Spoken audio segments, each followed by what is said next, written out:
L'info écho avec Capital.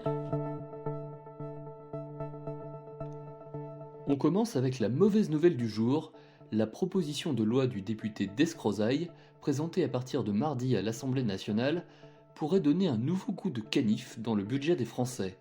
Parmi les mesures proposées, la poursuite de l'encadrement des promotions sur les produits alimentaires et son extension à de nouvelles catégories comme l'hygiène.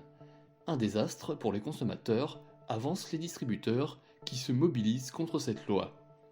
Découvrez les tenants et les aboutissants de cette proposition de loi sur notre site. On enchaîne avec le chiffre du jour. Selon l'INSEE, les prix à la consommation ont progressé de 5,9% en 2022. Pourtant, bon nombre de Français s'interrogent en voyant leur ticket de caisse de plus en plus élevé à la sortie de leur supermarché.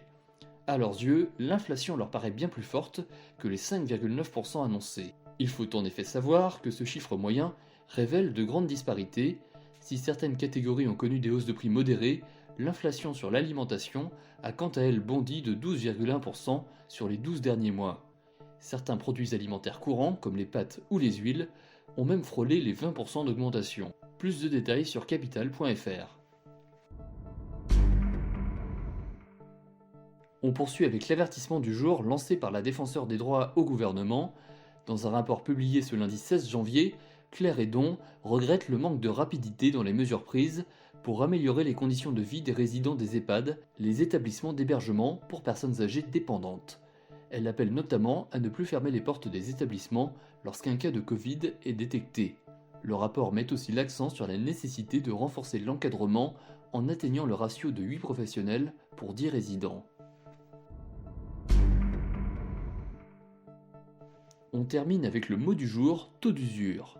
À partir du 1er mars 2023, le taux d'usure sera actualisé tous les mois et non plus chaque trimestre, comme c'est le cas actuellement. Cette évolution devrait permettre de débloquer en partie le marché du crédit immobilier. Peu connu du grand public, le taux d'usure est censé protéger les emprunteurs d'éventuels taux de crédit abusifs. Mais dans les faits, ce dispositif peut avoir des effets pervers et pénaliser les emprunteurs. Lisez notre article pour enfin tout comprendre du taux d'usure. C'était l'info écho avec Capital.